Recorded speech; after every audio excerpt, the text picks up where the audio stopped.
जय हिंद दोस्तों, मैं रविशंकर सिंह आप सभी का स्वागत करता हूं जिज्ञासा द थर्ड आई में।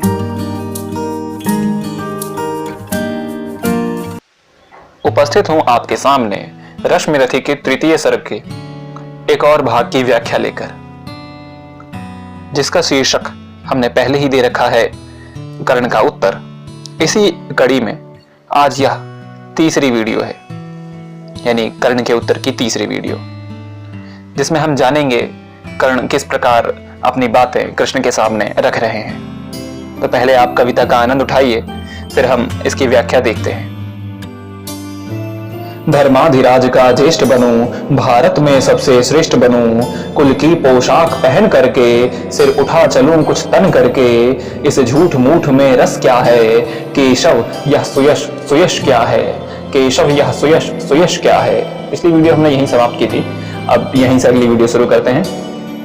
सिर पर कुलीनता का टीका, भीतर जीवन का रस फीका, अपना न नाम जो ले सकते, परिचय न तेज से दे सकते, ऐसे भी कुछ नर होते हैं कुल को खाते और खोते हैं।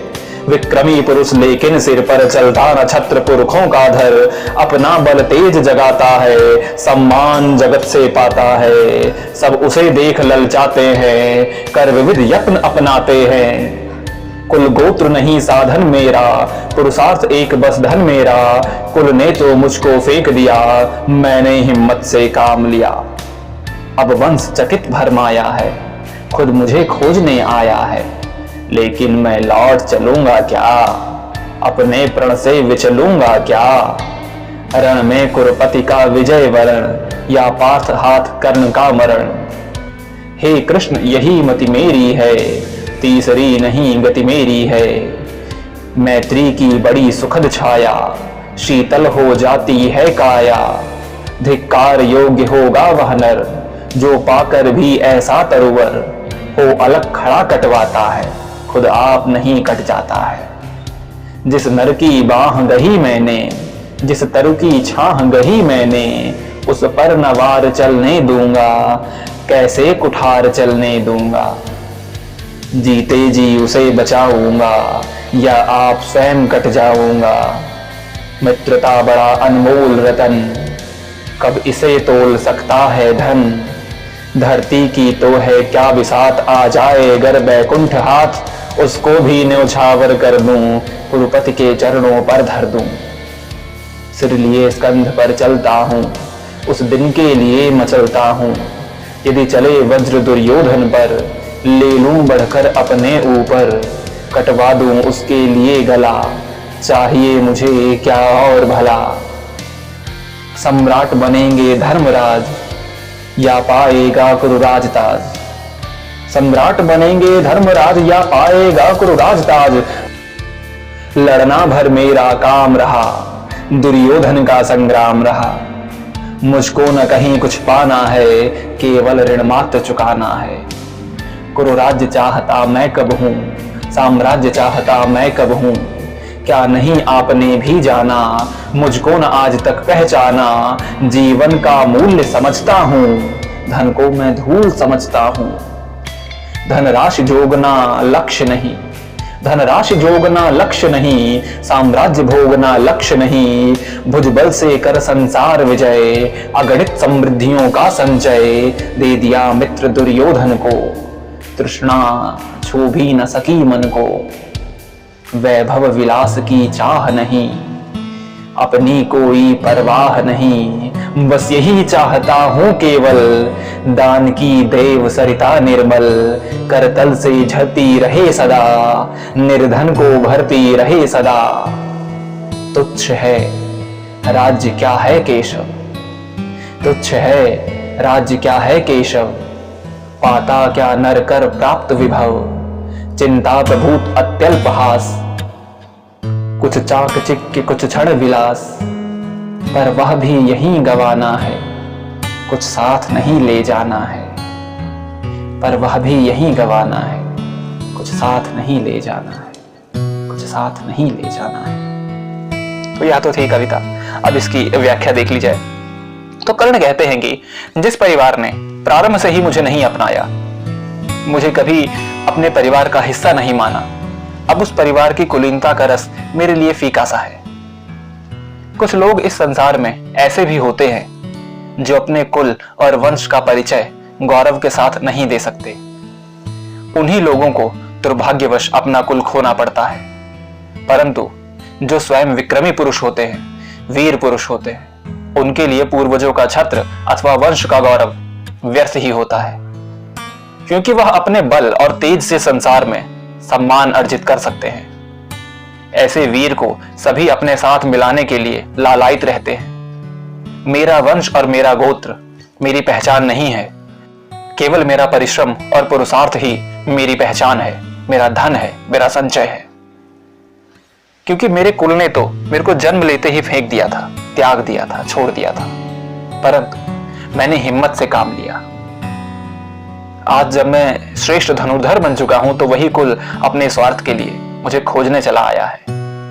ऐसे में कृष्ण, आपको क्या लगता है कि मैं अपना प्रण भूलकर वापस उसी कुल में शामिल हो जाऊंगा, या युद्ध में कुरुपति की विजय का भागीदार बनूंगा, अथवा अर्जुन के हाथों मृत्यु प्राप्त करूंगा?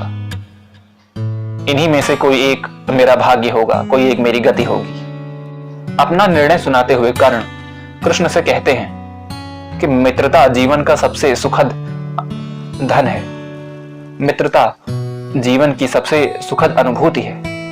कोई दुर्भाग्यशाली ही ऐसा होगा जो मित्र रूपी वृक्ष की छाया पाकर भी उसे अपने ही हाथों से कटने देता है, उसे बचाने के लिए खुद कोई प्रयास नहीं करता।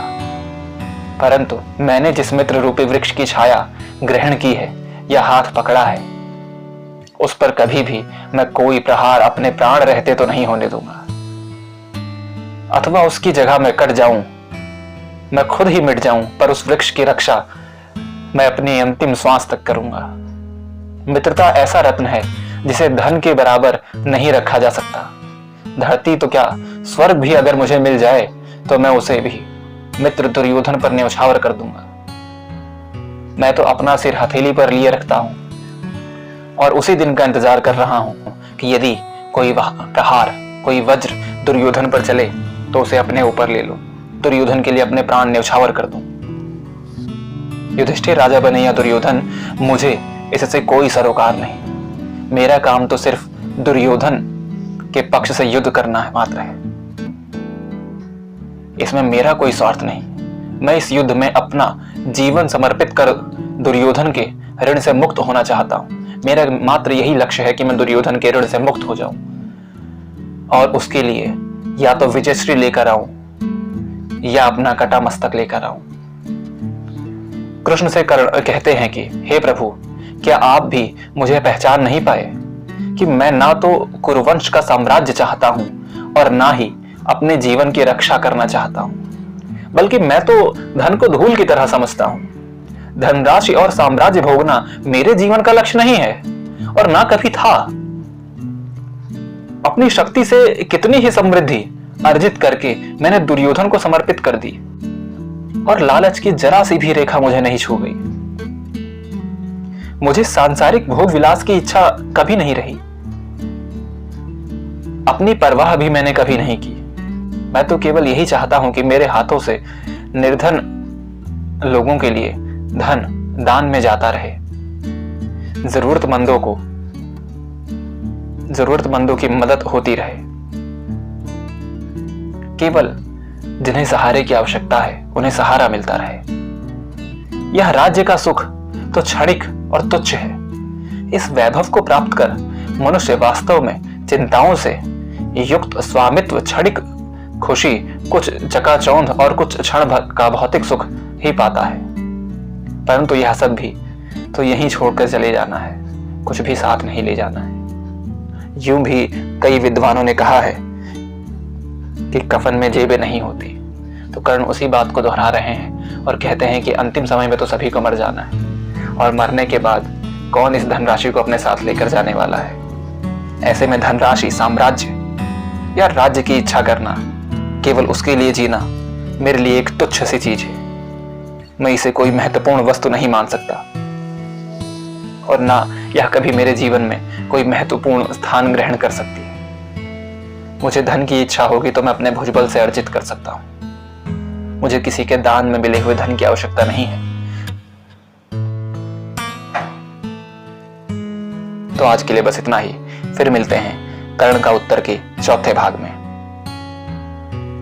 तब तक के लिए चैनल को सब्सक्राइब कीजिए, वीडियो को लाइक कीजिए, हमें कमेंट बॉक्स में बताते रहिए आपको हमारी वीडियोस कैसी लग रही हैं। फिर मिलते हैं, तब तक के लिए जय हिंद, जय भारत।